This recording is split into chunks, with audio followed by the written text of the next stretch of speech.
წარმოიდგინეთ ქალაქი, სადაც ქუჩები ოქროთია მოგერწყული, მდინარეებში ოქროს ქვები ბრწყინავს, ხოლო მეფე ყოველდღე ოქროს მტვერით იფარავს სხეულს. ეს არ არის ზღაპარი, ეს ელდორადოა. ქალაქი, რომელმაც საუკუნეების განმავლობაში ათასობით ადამიანი მიიზიდა, მაგრამ ვერავინ იპოვა. ესპანელი კონკისტადორები სამხრეთ ამერიკის ჯუნგლებში გაუჩინარდნენ. რუკაზე დაიხაზა გზები, რომლებიც არსად მიდიოდა და ისტორია გადაიქცა მითებად. მაგრამ შეიძლებოდა კი რომ ელდორადო ოქროს ქალაქი მართლა არსებულიყო. ამის გასაგებად გამოიწერეთ არხი.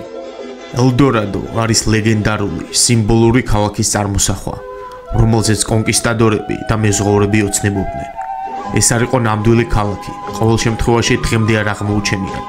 ეს იყო იდეა და ფილოსოფია, რომელიც სრულიად ოქროთია აშენებული.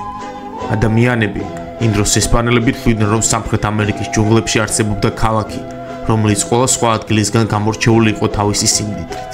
დროთა განმავლობაში ელდორადო ოქროს ქალაქის ან უხვის სიმდიდრის მიწის სახით აღიქმებოდა და მის ძიებაში ბევრმა მკვლევარმა და ავანტურისტებმა და წარმატების მიღწევა. სამხრეთ ამერიკაში, განსაკუთრებით ამაზონისა და ანდების რეგიონებში, მიუხედავად მრავალი ექსპედიციისა, ასეთი ქალაქის არსებობა რეალურად არ დადასტურდა და ის მითად დარჩა. ელდორადოს შესაძლო მდებარეობა ასეთი იყო. ევროპელი კონკისტადორების ფანტაზია ინდიანაში შორს წავიდა, რომ მათ სხვადასხვა რეგიონში დაიწყეს ოქროს ქალაქის ძიება. პირველი იყო გუატავიტას ტბა, კოლუმბია. ეს არის მუისკას ხალხის მთავარი წმინდა ტბა, სადაც ლეგენდის თანახმად ტახტზე ასვლისას მმართველი ოქროს შესაწირავს აგდებდა. კონკისტადორებმა რამდენჯერმე სცადეს ტბის დაშრობა, მაგრამ დიდი სიმდიდრე ვერ აღმოაჩინეს. შემდეგი იყო ამაზონის ჯუნგლები. ბევრი ექსპედიცია მიემართებოდა დღევანდელი ბრაზილიის, პერუს, ეკვადორის და ვენესუელის ტერიტორიებზე. იმივედით, რომ ოქროს ქალაქი სადღაც ტროპიკულ ტყეებში იმალებოდა. ასევე იყო გუაინა და ორინოკოს რეგიონი.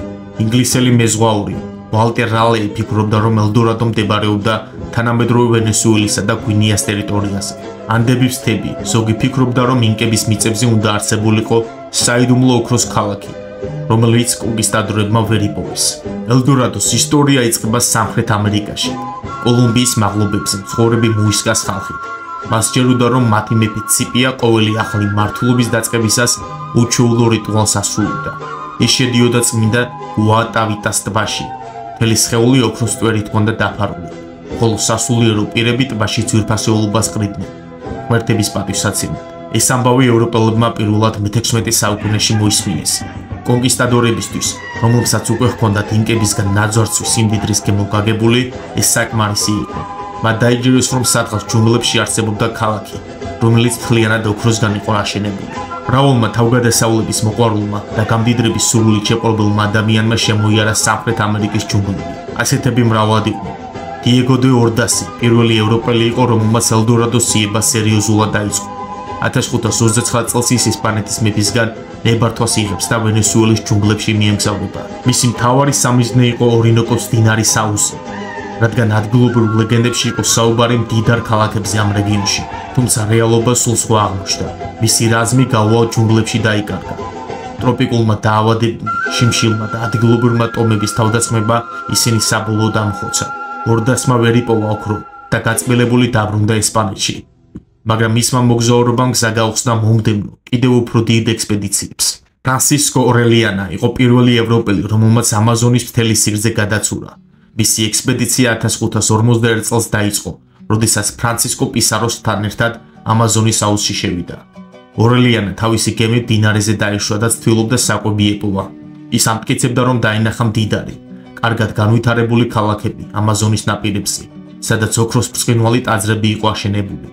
აგრეთვე მოუვიდა შეტაკება ქალმეუმრებთან, რის გამოც მდინარეს სახელი ამაზონი დაერქვა, ძველი ბერძნული მითოლოგიიდან გამომდინარე. ფრანცისკო პისაროსმა გონსალო იყო ერთ-ერთი ყველაზე ამბიციური კონკისტადორი, რომელიც ელდორადოს ეძებდა. მან 250 ესპანელი და 4000 ადგილობრივი ტვირთავით დატოვა კუსკო და გაემართა აღმოსავლეთით, თუმცა ჯუნგლებში შესვლისთანავე დაიწყო ნამდვილი კოშმარი. შიმშილი, დაავადებები, მუდმივი წვიმები, საქმე კანიბალიზმამდეც მივიდა. 2 წლის შემდეგ მხოლოდ 80 გადარჩენილი ჯარისკაცი დაბრუნდა უკან. ყველაზე გამორჩეული მათ შორის არის ლოპე დე აგირის ამბავი, შეშლილი კონკისტადორის. 1560 წელს ის ესპანელებთან ერთად გაემგზავრა ელდორადოს მოსაძებნად. მაგრამ მალევე ყველაფერი კონტროლიდან გამოვიდა. აგირის სიგიჟემდე მივიდა და ყველა მოკლა, ვინც მის წინააღმდეგ წავიდა. მოკლა მეთაური და თავად გამოცხადდა ლიდერად. მოკლა თავისი შვილიც, სხვას რომ არ ჩაიგდო ექსპედიციის მართვა ხელში. საბოლოოდ აგირე ესპანელებმა შეიპყრეს ვენესუელაში და სიკვდილით დასაჯეს. მისი ისტორია დღემდე ლეგენდა რჩება, როგორც შეშლილი კონკისტადორი, რომელმაც საკუთარი ხალხი ტყის გაწირა უფროსოსნებისთვის. დღეს მეცნიერები და ისტორიკოსები მიიჩნევენ, რომ ელდორადო მხოლოდ მითი იყო, რომელიც ადგილობრივი ლეგენდებისა და ევროპელი კონკისტადორების ფანტაზიის ნაზავით წარმოიქმნა. თუმცა ამ ძიებამ ხელი შეუწყო სამხრეთ ამერიკის რუკების შექმნას და კონტინენტის ინტენსიურ კვლევას.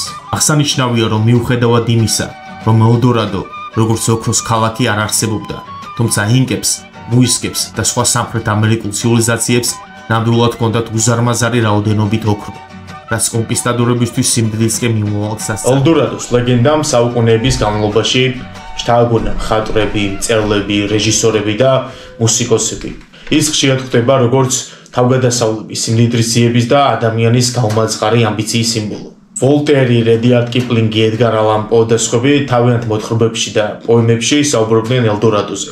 კინემატოგრაფიაში კი ლეგენდად იქცა ვერნერ ჰერცოგის 1972 წელს გადაღებული ფილმი „აგირი ღვთის რისხვა“, რომელშიც მონაწილეობს კლაუს კინსკი თავისი შეუდარებელი სამსახიობო ოსტატობით. თუმცა ყველასთვის დამამახსოვრებელია DreamWorks-ის ანიმაცია ელდორადოს გზა.